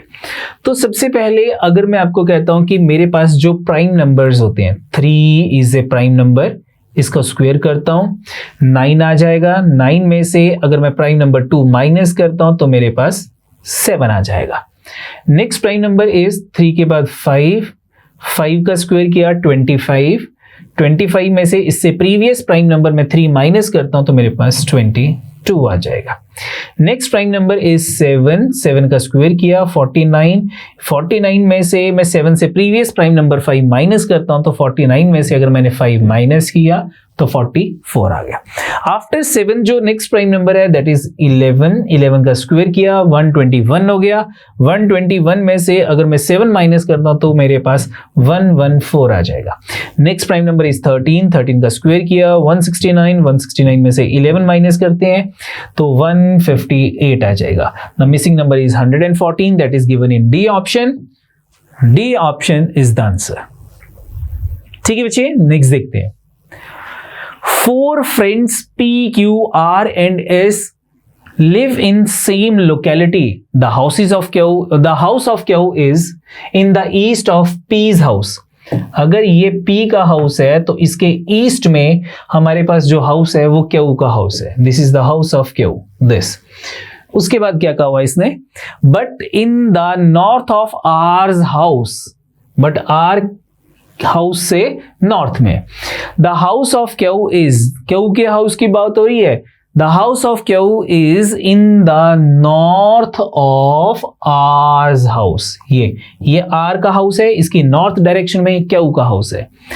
The house of R is in the west of S, ये एस का हाउस है और इसकी वेस्ट में आर का हाउस है। The house of R is in the west of S house, S house is, this is in which direction of P's house, P के house की किस डायरेक्शन में एस का हाउस है। तो यहां पे अगर मैं अपनी डायरेक्शंस ड्रॉ कर लेता हूं तो ये मेरे पास कौन सी डायरेक्शन होती है, ये ईस्ट और साउथ के बीच में मेरे पास साउथ ईस्ट डायरेक्शन आती है। तो एस का हाउस जो है वो पी के कंपैरेटिवली साउथ ईस्ट डायरेक्शन में है, तो south east is given in A option, तो बच्चे ए ऑप्शन हमारा आंसर है। ठीक है, नेक्स्ट देखते हैं। नेक्स्ट क्वेश्चन है, Neelam likes to let her student choose who their partners will be for the study during the course, however no pair of students may work together more than 7 class periods in a row। ठीक है, 7 से ज्यादा classes एक रो में कोई भी एक दूसरे का पार्टनर नहीं होगा, मोर देन 7 में। Anish and Boman have studied together 7 classes, कि आशीष और बोमन एक साथ 7 क्लासेस लगा चुके हैं, यानी कि अब इनका पेयर नहीं बन सकता ए एंड बी का। उसके बाद Kathy and Dodo have work together 3 class period in a row, Kathy और डोडो जो हैं ये भी 3 क्लास पीरियड एक साथ लगा चुके हैं, क्योंकि पेयर अगर ए का पेयर बी के साथ है तो सी का पेयर डी के साथ होगा ऑब्वियसली। ठीक है, आगे Kathy does not want to work with Anish, जो कहती है वो ए के साथ वर्क नहीं करेगी, तो इनका पेयर तो बन ही नहीं सकता ए एंड सी का। ठीक है, ए का पेयर सी के साथ नहीं बन सकता, ए का पेयर बी के साथ कंप्लीट हो चुका है, तो अब ए का पेयर जो है वो डी के साथ ही रिमेनिंग रह गया, तो ए और डी का एक पेयर हो गया मेरे पास। अब कैथी का पेयर जो है वो किसके साथ होगा, ए और डी का पेयर हो गया, तो हमारे पास जो कैथी का पेयर है वो बोमन के साथ होगा। ठीक है, इन दोनों का पेयर होगा और इन दोनों का pair. Kathy does not want to work with Anish, who should be assigned to work with Boman, तो बोमन के साथ हम किसको असाइन करेंगे वर्क के लिए, C for Kathy, that is given in D option, तो बच्चे डी ऑप्शन हमारा आंसर है। नेक्स्ट देखते हैं, next question, after completing a particular work Sumit and Suresh together earn less than 4340, ठीक है, earn 4340, however the earning are to be divided in the proportion of the work done by each of them. After the share is distributed, it is found that 8/15 of Sumit's earning, 8/15 of Sumit's earning, जो सुमित की earning थी, is equal to the 2/5 of Suresh's earning, Suresh की earning. ठीक है, और मुझे दे रखा है कि इन दोनों की अर्निंग, सुमित और सुरेश की अर्निंग जो है वो 4340 रुपीज के इक्वल है। ठीक है, क्योंकि हमने यही मनी इन दोनों में डिस्ट्रीब्यूट करनी थी। उसके बाद क्या पूछा हुआ इसने, how much did Suresh earn, तो सुरेश की अर्निंग निकालनी है। अगर सुमित की अर्निंग को x ले लेते हैं, सुरेश की y ले लेते हैं, तो एक इक्वेशन तो सिंपल मेरे पास x + y is equal to 4340 आ गया। सेकेंड इक्वेशन, सुमित की जगह x पुट कर लेते हैं, सुरेश की जगह y पुट कर लेते हैं, क्रॉस मल्टीप्लाई करते हैं, तो ये कटिंग कर लेते हैं, तो 5 और 15 की कटिंग होगी 3 आ गया, 2 और 8 की कटिंग होगी 4 आ गया, क्रॉस मल्टीप्लाई करते हैं तो मेरे पास आ जाएगा 4x is equal to 3y, तो 4x minus 3y is equal to 0, ये आ गया मेरे पास। 4x is equal to 3y को लेफ्ट साइड ले गए, 4x minus 3y is equal to 0 आ गया। हमें क्या निकालना है, हमें सुरेश की अर्निंग निकालना है, यानी कि y की वैल्यू निकालनी है, तो हम x को एलिमिनेट करते हैं, ऊपर वाली इक्वेशन को 4 से मल्टीप्लाई करते हैं, ये आ गया 4x plus 4y is equal to 0, 4 4 16, 4 3 12 plus 1 13, 16 plus 1 17। दोनों इक्वेशंस को अगर हम माइनस कर दें, माइनस माइनस माइनस ये कैंसिल हो गए, ये मेरे पास आ गया 7y इज इक्वल टू, ये मेरे पास आ गया 17360 माइनस बोथ साइड से एलिमिनेट हो गया, and the value of y is equal to 7 2 का 14 33 7 4 का 28 56 7 8 का 56 0 2480 हमारे पास जो है वो सुरेश की अर्निंग आ गई 2480, that is given in B option. तो बच्चे बी ऑप्शन हमारा आंसर आ गया। नेक्स्ट देखते हैं, next question, the angle between the minute hand and the hour hand of the clock at 8:20। तो सबसे पहले 8:20 अगर मैं ड्रॉ करता हूं, ये 12 हो गया, बिल्कुल अपोजिट में 6 है, इधर 3 है, इधर 9 है, 1 2 4 5 7 8 10 एंड 11। 8:20 पे हमारी जो मिनट हैंड है वो 4 पे होगी, 20 मिनट स्पेस पे, और आवर हैंड जो है दैट इज 8 से आगे होगी ये। तो मुझे इन दोनों हैंड्स के बीच में एंगल निकालना है। टू कॉन्सिक्यूटिव नंबर्स के बीच में जो एंगल होता है बच्चे दैट इज 30 डिग्री। ये एंगल 30 डिग्री का हो गया, ये एंगल भी 30 डिग्री है, this angle is also 30 degree, this angle is also 30 degree. तो 30 60 ये एंगल टोटल 120 हो गया। अब सिर्फ मुझे ये एंगल निकालना है कि ये एंगल कितना है यहाँ पे। जिस टाइम पे एग्जैक्ट 8 o'clock थे हमारे पास आर हैंड की पोजीशन यहां थी, जब एग्जैक्ट 8 o'clock था। 8 o'clock के बाद आर हैंड को इस पोजीशन पे आने के लिए 20 मिनट्स लगे हैं, 20 मिनट्स। तो आर हैंड 20 मिनट्स में कितने डिग्री का एंगल बनाती है? आर हैंड्स 1 मिनट में हाफ डिग्री का एंगल बनाती है, 20 मिनट्स में 10 डिग्री का एंगल बनाएगी, 20। तो that is equal to 10 degree. ये एंगल मेरे पास 10 डिग्री आ गया। एंगल्स का टोटल करते हैं, टोटल एंगल मेरे पास 130 डिग्री आ जाएगा। तो 130 degree is given in B option. तो बच्चे बी ऑप्शन हमारा आंसर हो गया। नेक्स्ट देखते हैं, ए bag contain 5 red 4 green 6 blue and 3 yellow balls. 5 red balls हैं, 4 ग्रीन बॉल्स हैं, 6 ब्लू बॉल्स हैं एंड 3 येलो बॉल्स हैं एक बैग के अंदर। ठीक है, टोटल बॉल्स कितनी होगी? 5 + 4 9 + 6 15 + 3 is equal to 18 balls. 2 balls are drawn at random. What is the probability that none of the ball drawn is blue? दोनों में से कोई भी बॉल ब्लू नहीं होनी चाहिए। ठीक है, तो मेरे पास first ball and second ball, ये भी नॉट ब्लू और ये भी नॉट ब्लू। तो what is the probability of first not blue balls? तो मेरे पास ब्लू बॉल 6 हैं, 18 में से 6 बॉल्स ये नहीं हमने सिलेक्ट करनी, रिमेनिंग कितनी रह जाएंगी? 12। 5 + 4 9 + 3 12। 12 आउट ऑफ 18 ये फर्स्ट ब्लू बॉल की प्रोबेबिलिटी होगी। बॉल हमने बाहर रख दी, वापस रिप्लेस नहीं की। अब मेरे पास नॉट ब्लू बॉल्स कितनी रह जाएंगी? 11, और टोटल बॉल्स कितनी होंगी? 17, क्योंकि एक नॉट ब्लू बॉल्स कम होगी, टोटल बॉल में से भी एक बॉल कम होगी। सॉल्व कर लेते हैं। 6 2 का, 6 3 का, 11 2 का, 22/17 3 का 51। तो 22/51 इज द प्रोबेबिलिटी। तो 22/51 this is not the answer. Cutting कर लेते हैं यहाँ पे 132/306। तो 6 पे कटिंग हो रही है इसकी। 6 2 का 12, 13, 6 2 का 6 5 का 1, 22/51 यही आंसर आ रहा हमारा। तो ठीक है, तो A option is the answer 132/306। इसने लोएस्ट फॉर्म में आंसर नहीं दे रखा, ठीक है, हमने लोएस्ट फॉर्म में कैलकुलेट कर लिया। नेक्स्ट देखते हैं, next question, Riyan ran at a speed of 40 metre per minute. ये हमारे पास रियान की स्पीड है।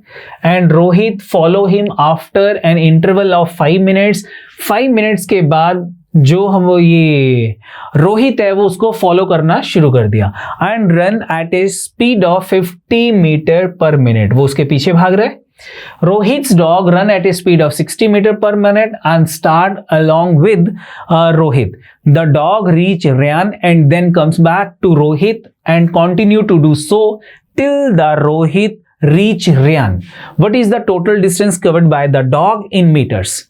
चलो ठीक है, सबसे पहले दोनों Rayan and Rohit same direction में मूव कर रहे हैं, तो इनकी जो रिलेटिव स्पीड होगी वो हमारे पास क्या हो जाएगी, माइनस हो जाएगा। तो 50 मीटर पर मिनट में से अगर मैं 40 मीटर पर मिनट माइनस करता हूं तो मेरे पास आ जाएगी 10 मीटर पर मिनट। ये इन दोनों की रिलेटिव स्पीड आ गई। उसके बाद जो रोहित है वो रेयान को 5 मिनट के बाद फॉलो करना शुरू कर रहा है, तो 5 मिनट में उनके बीच में कितना डिस्टेंस हो जाएगा, distance is equal to speed of, ये 5 मिनट जो है वो रेयान भाग चुका है, ठीक है, तो रेयान इससे कितना आगे होगा, distance speed into time, time है 5 मिनट और स्पीड है मेरे पास 40 मीटर पर मिनट, तो this is equal to 200 metre. यानी कि जिस टाइम पे रोहित ने रेयान को फॉलो करना शुरू किया है उस टाइम उनके बीच में जो डिस्टेंस है दैट इज 200 मीटर। अब रोहित इस डिस्टेंस को रिलेटिव स्पीड से कितनी देर में कवर करेगा, time taken by Rohit to cover this distance, 200 metre का जो गैप है इनके बीच में, ये रोहित कितनी देर में कवर करेगा, distance upon relative speed that is 10 metre per minute. तो ये 20 मिनट में जो रोहित है वो रेयान को ओवरटेक कर लेगा, उसको पकड़ लेगा, ठीक है। अब इन 20 मिनट्स में डॉग ने कितना डिस्टेंस कवर किया होगा, तो डॉग की जो स्पीड है that is 60 metre per minute. ये डिस्टेंस, ये मेरे पास स्पीड आ गई और टाइम कितना है मेरे पास, मिनट है। ये मेरे पास टाइम है 20 मिनट का, 20 मिनट, तो this is equal to 60 into 20, 1200 metre ये डिस्टेंस कवर्ड बाय डॉग होगा।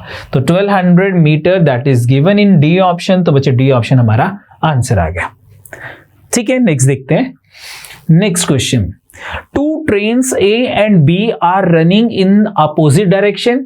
Train A cross a man standing on the platform in 27 seconds.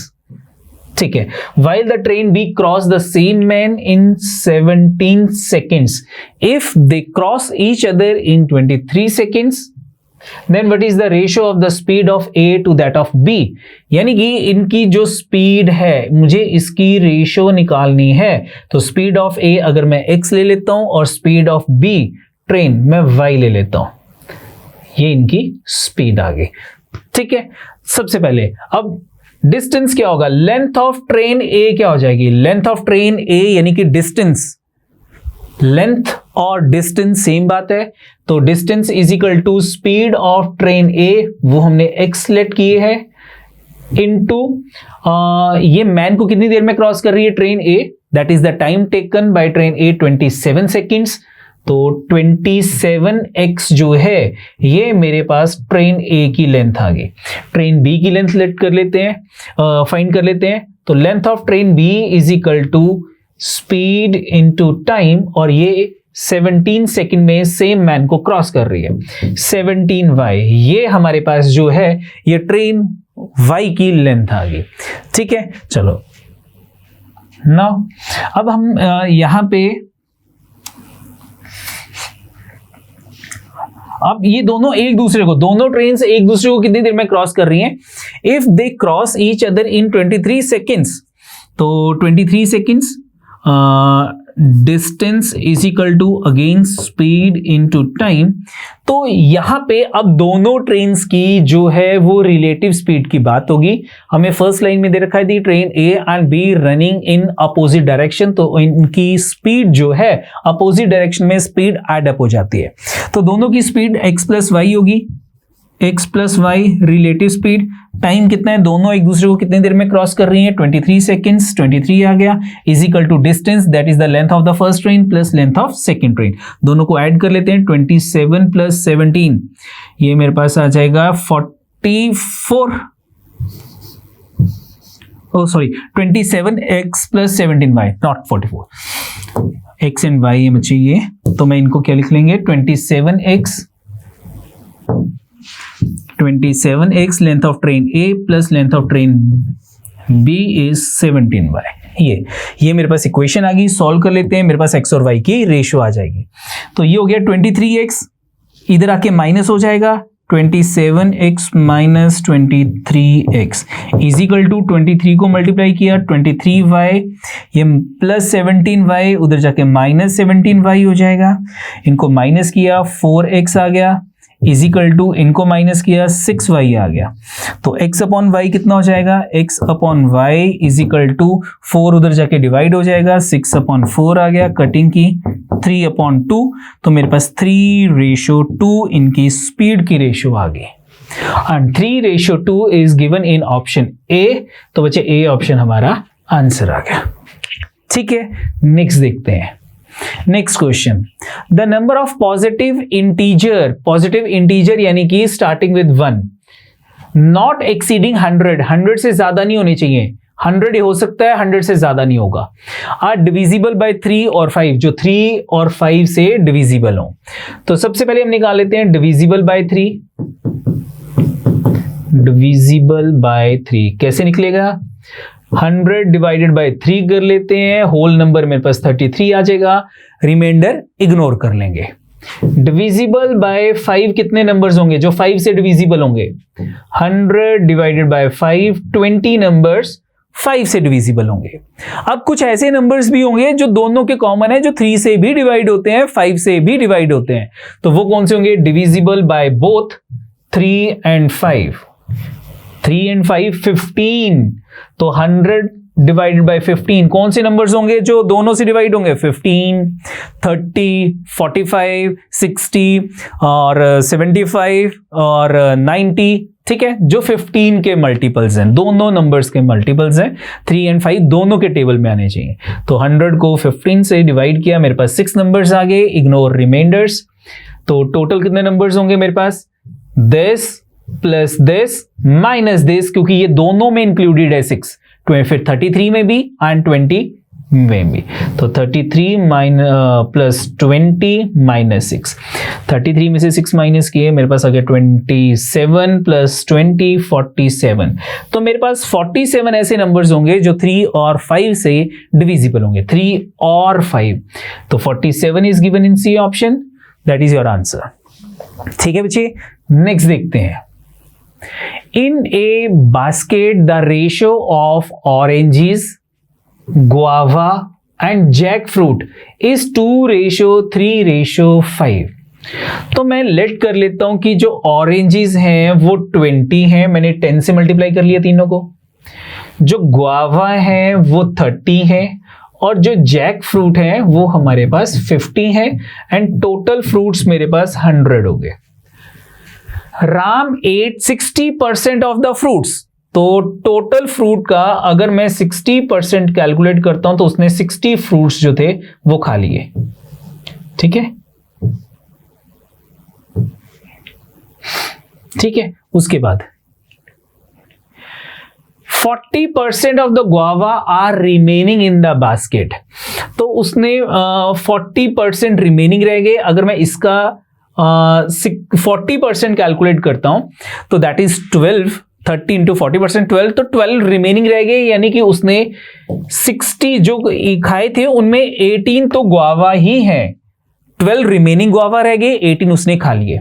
उसके बाद at least what percentage of jackfruit did Ram eat, ठीक है, तो at least what percentage, कम से कम कितने Jack fruit उसने खाए होंगे, तो कम से कम जैक फ्रूट्स मुझे कैलकुलेट करने हैं, यानी कि मैक्सिमम ऑरेंजेस उसने खा लिए, हम ये कंसीडर कर लेते हैं कि 20 ऑरेंजेस उसने खा लिए, 18 गुआवा खा लिए, टोटल मेरे पास कितने हो गए ये 20 प्लस 12 38, तो रिमेनिंग कितने जैक फ्रूट्स खाए होंगे इसने, 38 प्लस 2 40 प्लस 20 60, तो 20 जैक फ्रूट्स उसने खा लिए एटलीस्ट, कम से कम।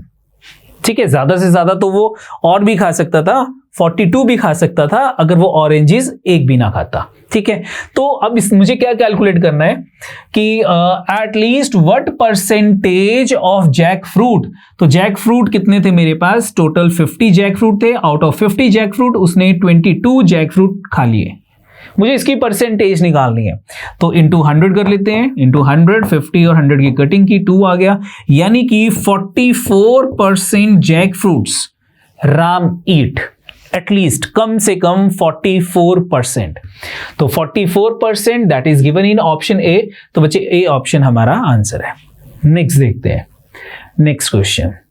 एक 6 डिजिट नंबर है, A, B, C, D, E and F is reversed to get a new number। इसको रिवर्स कर दिया, एक न्यू नंबर आ गया, F, E, D, C, B, A, एक नया नंबर आ गया। The two number are added to get the answer। दोनों numbers को हमने ऐड कर दिया और ऐड करने के बाद हमारे पास आंसर आया, लास्ट डिजिट है 4, then 7, then 3, then x, then 8 and 4। ये मेरे पास इनका सम आ गया। Where x is a digit, x एक सिंगल डिजिट नंबर है, not necessarily distinct from A, B, C, D, E and F. मतलब ये जरूरी नहीं है कि वो डिस्टिंक्ट है, हो भी सकता है, नहीं भी हो सकता। Find the value of x, मुझे x की वैल्यू निकालनी है, तो सम करते हैं। देखो बच्चे, मेरे पास यहाँ पे f और a का सम जो है वो 4 आ रहा है, लास्ट में भी f और a है, इनका सम 4 आ रहा है। इट मीन कि इनमें कुछ भी कैरी नहीं है। a और f को अगर मैं ऐड करता हूं तो that is the single digit number, और सिंगल डिजिट नंबर मेरे पास 4 आ गया।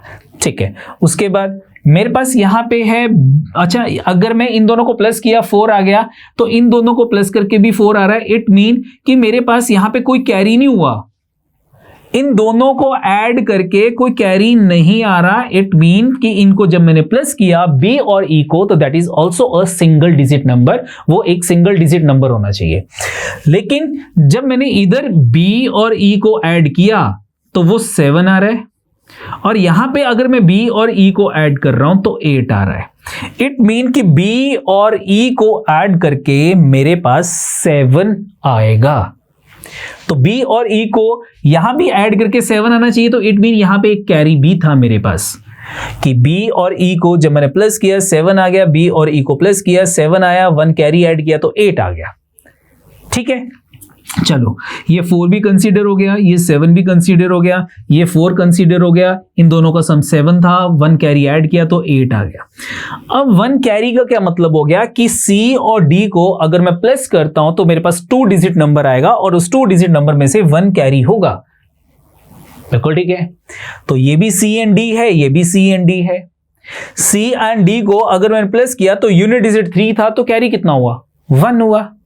ठीक है, तो C और D को प्लस करके मेरे पास जो है वो 13 आ रहा है। 2 डिजिट नंबर होना चाहिए, तो 13 का मैंने 3 यहां पे लिख लिया, 1 कैरी हो गया। अगेन मैंने C और D को जब प्लस किया तो मेरे पास 13 आ गया, 13 में मैंने 1 कैरी ऐड किया तो मेरे पास 14 आ गया। मैंने 4 यहां लिखा, 1 कैरी आ गया।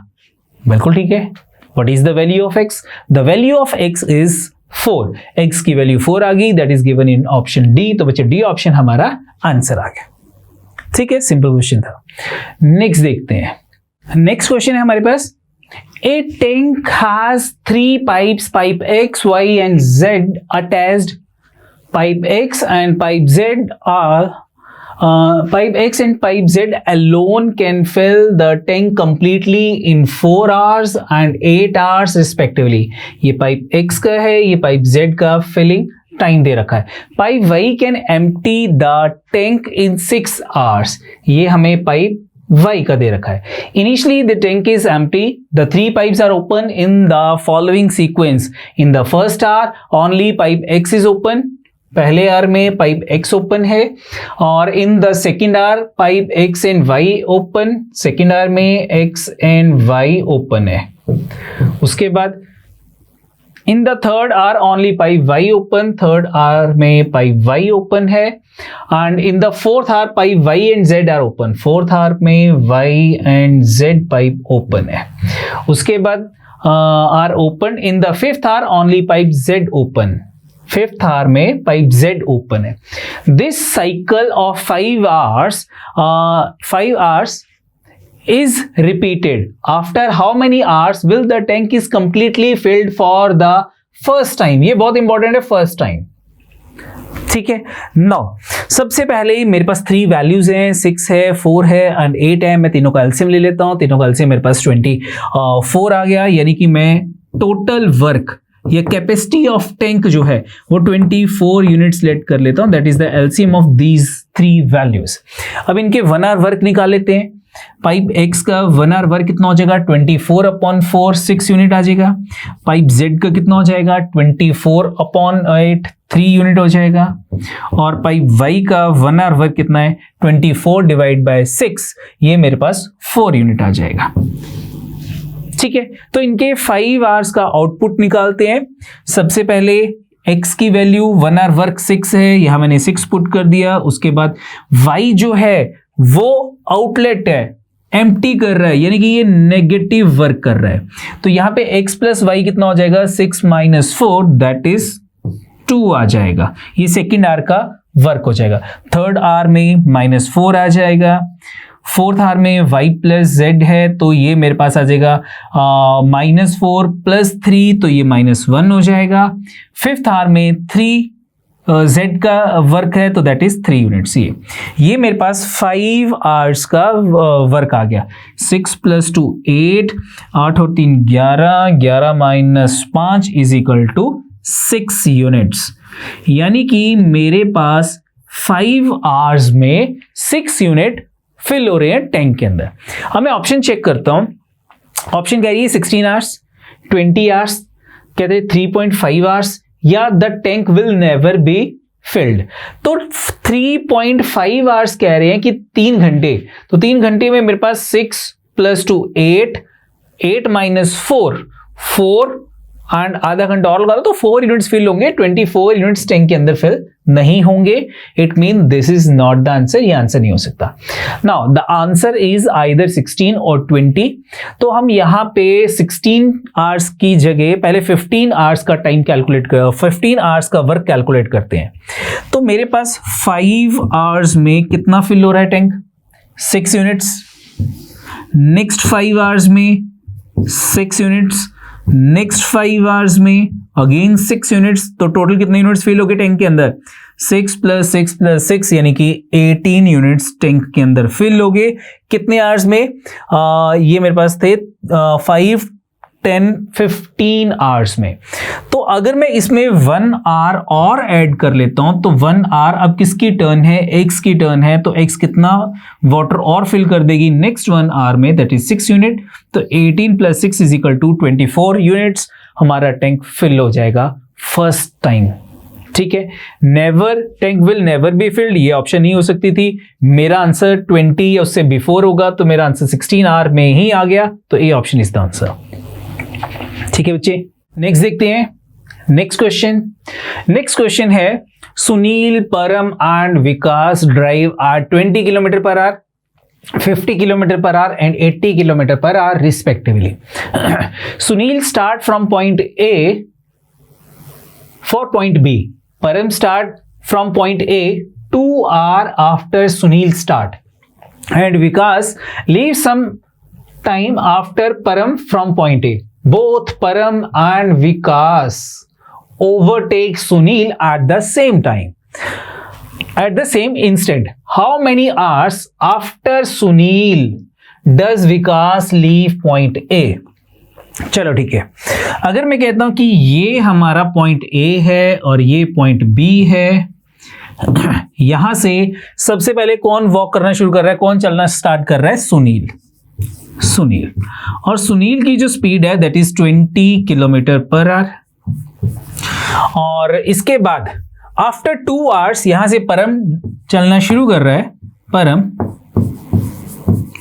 After 2 hours at a speed of 50 km/h, 50 km/h। दोनों सेम डायरेक्शन में मूव कर रहे हैं। परम 2 घंटे के बाद चलना शुरू कर रहा है। तो 2 घंटे में सुनील ने कितना डिस्टेंस कवर किया होगा, 20 स्पीड है, टाइम 2 hours है। सुनील 40 km अहेड होगा। मान लो यहां पे this is the position of Sunil, जब परम यहां से चलना शुरू कर रहा है तो परम और सुनील के बीच में 40 किलोमीटर का डिस्टेंस है। अब परम को ओवरटेक करने के लिए ये 40 किलोमीटर कवर करने हैं विद रिलेटिव स्पीड, क्योंकि सुनील भी मूव कर रहा है, परम भी मूव कर रहा है, दोनों सेम डायरेक्शन में मूव कर रहे हैं, तो इनकी जो रिलेटिव स्पीड होगी, relative speed is equal to 50 minus 20 is equal to 30 kilometre per hour. इस स्पीड से परम को 40 किलोमीटर कवर करने हैं, तो कितने टाइम में ये कवर करेगा? Time is equal to distance 40 divided by relative speed 30, तो दिस इज 4/3 आवर्स। अगर मैं इसको मिनट्स में कन्वर्ट करता हूं, इंटू 60 कर लेता हूं, 20 इंटू 4 ये 80 मिनट्स आ जाएंगे।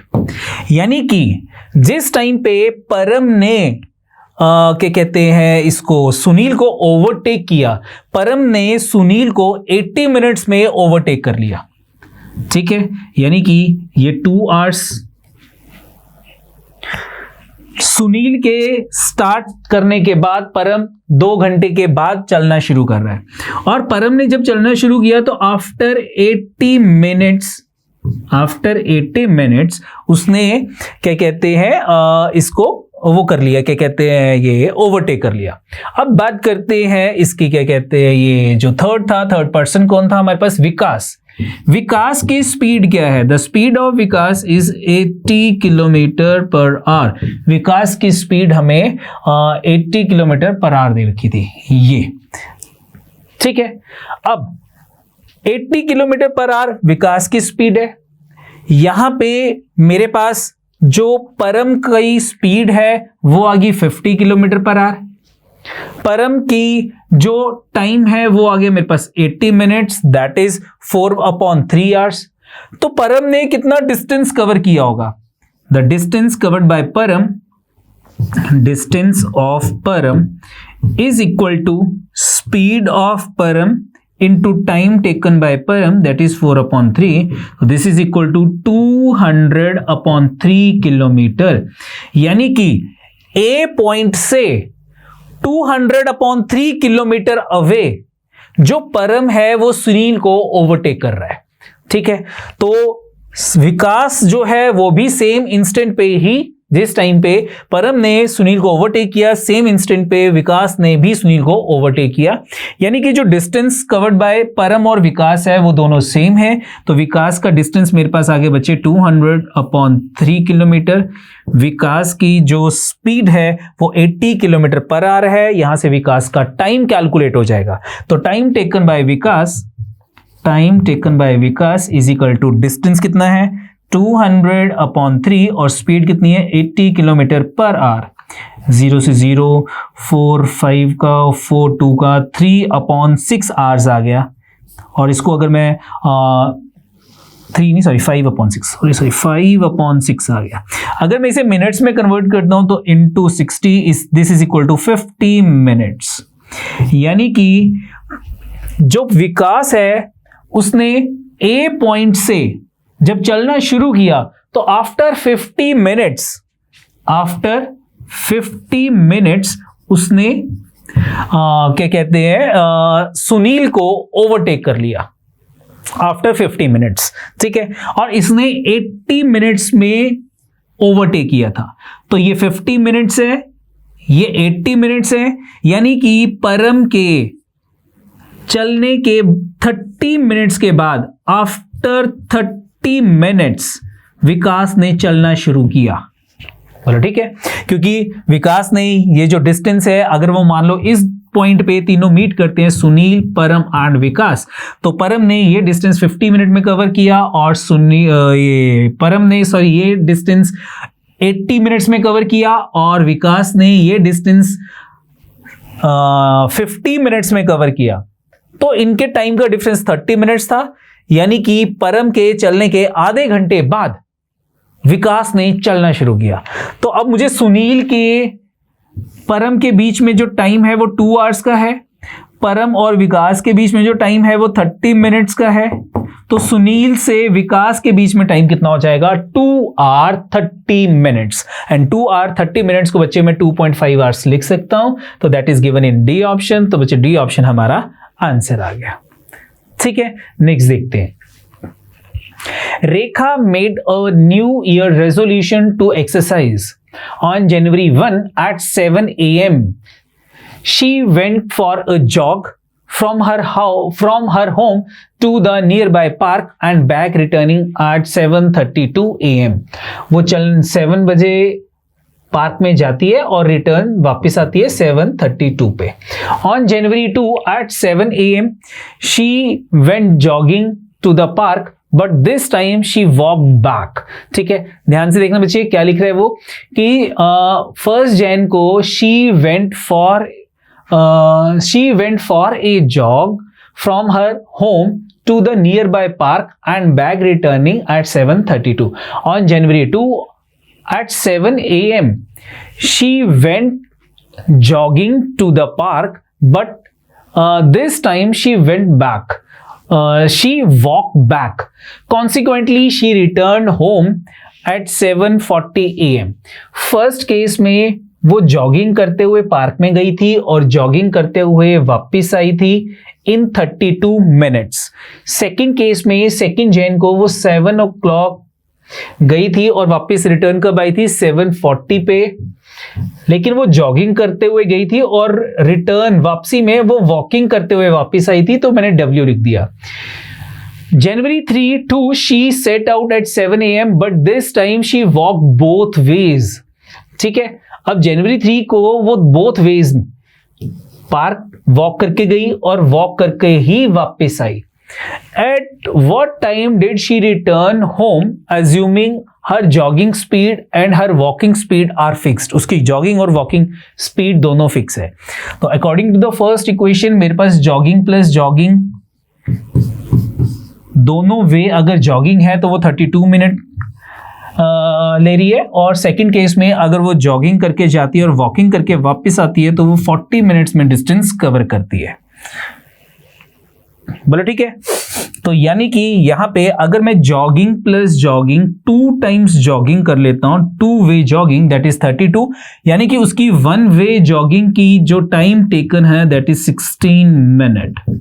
सेकेंड केस में अगर मैं यहां पे 16 मिनट जो है वो फिल कर देता हूं तो मेरे पास वॉकिंग टाइम कितना आ जाएगा, 40 में से अगर मैं 16 माइनस कर लेता हूं तो मेरे पास 24 मिनट्स आ जाएगा वॉकिंग का टाइम।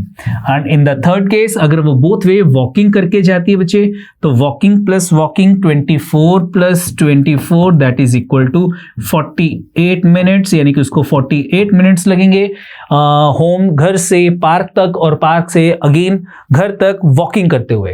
तो 7 o'clock अगर वो जाती है बच्चे तो 7:48 पे वो वापस आ जाएगी।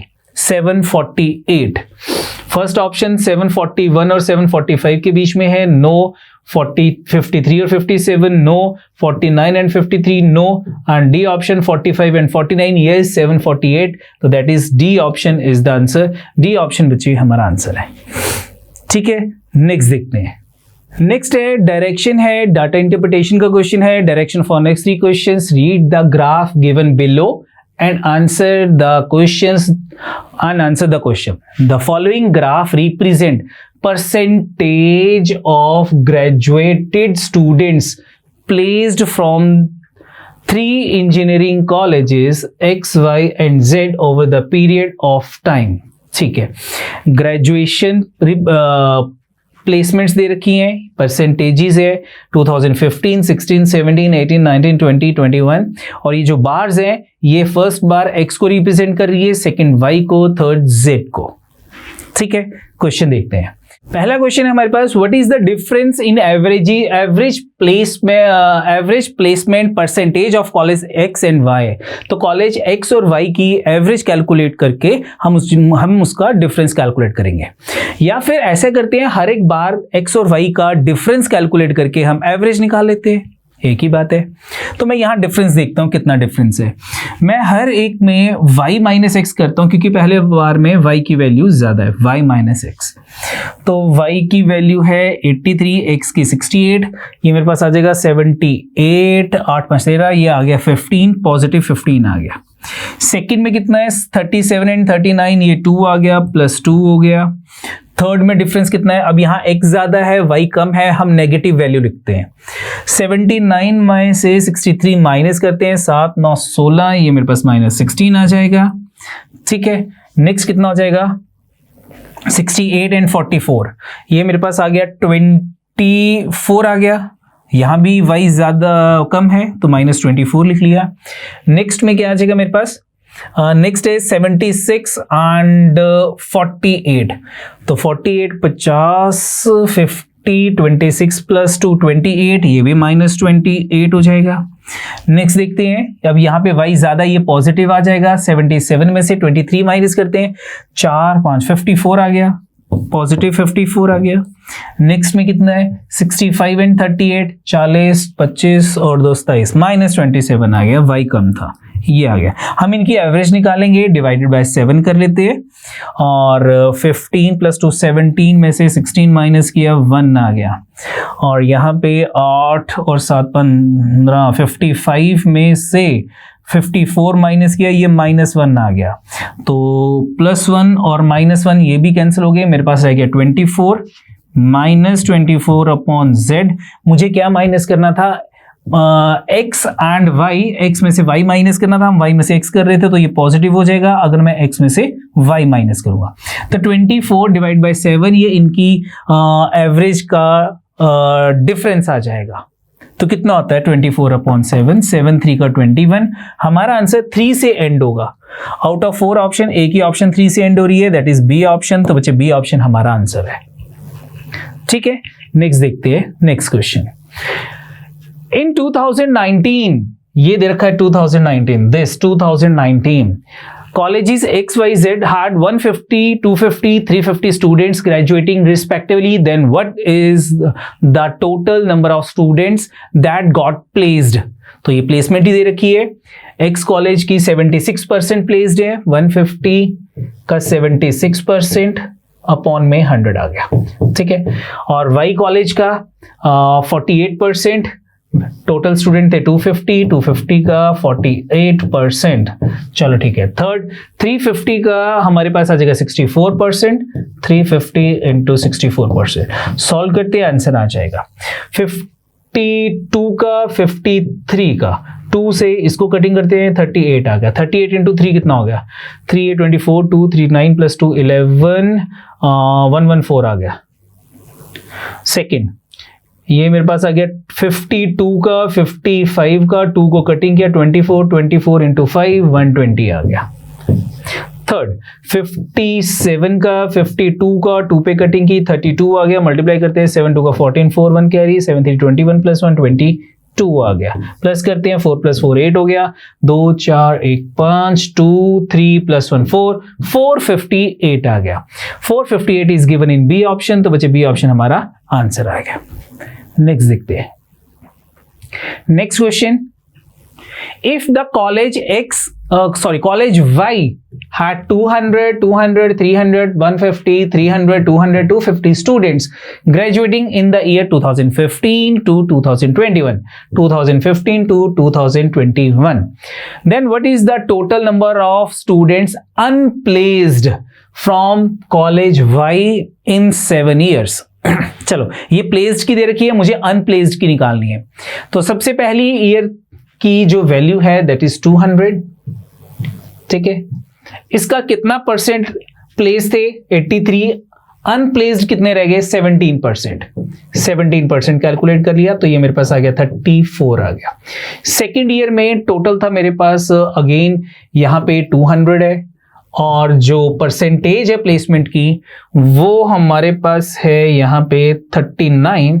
तो अनप्लेस्ड कितने हो जाएंगे? 61% हो जाएगा। इसको 61% से मल्टीप्लाई करते हैं तो ये मेरे पास आ जाएगा 122 आ गया। ठीक है, थर्ड ईयर की बात करते हैं। 300 वैल्यू है और 63 गिवन है यहाँ पे, तो 300 इंटू 37%। 63 प्लेस्ड है, 100 में से माइनस किया, मेरे पास 37 आ गया। अगेन जीरोस एलिमिनेट होगी, ये मेरे पास आ गया 3 7 21 2 3 3 9 प्लस 2 11, 111 आ गया। नेक्स्ट था मेरे पास 150 150 एंड परसेंटेज कितनी है मेरे पास यहाँ पे 150 44, तो ये आ जाएगा मेरे पास 56%, 56 अपॉन 100, तो ये 0 से 0 कट गया, 5 3 का, 5 2 का, 2 28 का, 28 इंटू 3, तो ये आ जाएगा मेरे पास 30 इंटू 3 90 माइनस 6 84 आ गया। ठीक है, नेक्स्ट देखते हैं। नेक्स्ट है मेरे पास 150 के बाद नेक्स्ट आ गया 300 इंटू 48% है, माइनस किया 52% आ गया, जीरोस एलिमिनेट होगी, ये आ गया 3 2 का 6 3 5 15 156 हो गया। नेक्स्ट है मेरे पास 200 मल्टीप्लाई, ये 77 है, रिमेनिंग रह गया 23, ये आ गया 46 आ जाएगा, यहीं लिख लेते हैं 46 को। नेक्स्ट है मेरे पास वैल्यू 250 और परसेंटेज प्लेसमेंट है हमें गिवन 38, तो अनप्लेस कितने हो जाएंगे मेरे पास 62%, 62 अपॉन 100, तो ये मेरे पास आ गया 0055 का, 52 का, 231 का, तो 31 इंटू 3 आगे जाएगा मेरे पास 155। ठीक है, तो इनको ऐड कर लेते हैं, 5 6 11 6 17 4 21 22 23 24 और 4 28, 8 आ गया। 8 हमारी ऑप्शन 8 से एंड होगी, तो ये और ये ऑप्शन नहीं हो सकता है। नेक्स्ट देखते हैं कितना आया था, 4 2 6 7 4 11 6 17 6 23 और 5 28, 2 carry, 3 2 5 17 18 plus 11 28 plus 8 36 plus 15 51 plus 4 55 plus 15 70 708, तो 708 is given in option A, तो बच्चे ए ऑप्शन हमारा आंसर आ गया। ठीक है, तो ये था हमारा पेपर जो नायब तहसीलदार का पेपर हुआ था मई 2022 को। आई होप आपको समझ आ गया होगा। आज के लिए इतना ही बहुत है बच्चे, and thank you, bye bye and all the best for your preparation.